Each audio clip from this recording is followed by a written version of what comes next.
This is an exhibit organized by Doctors Without Borders. It's an awareness-raising campaign. We just hope that people, our students, visitors, understand better the challenges that refugees, displaced people face on a daily basis. Access to food, water, medical aid.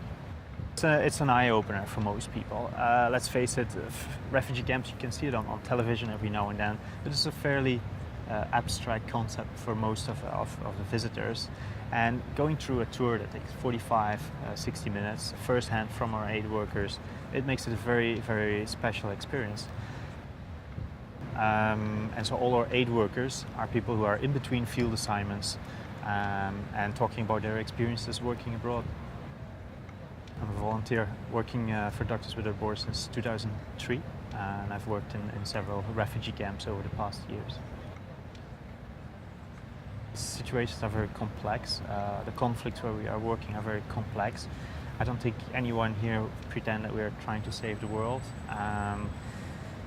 But yeah, trying to make sure people have a basic access to basic health care, stuff like that. And it feels good if you are able to provide that to refugees.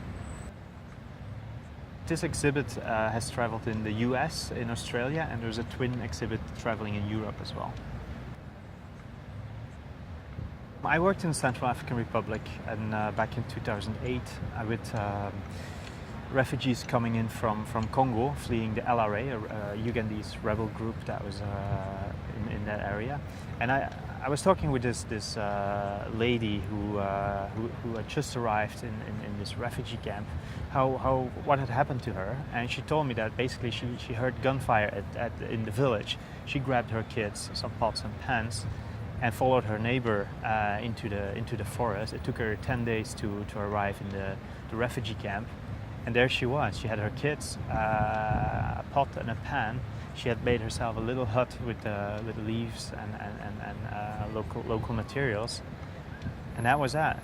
She had no clue where her husband was, no clue where the rest of her family was. She was just, she had taken off from her village, and that was that.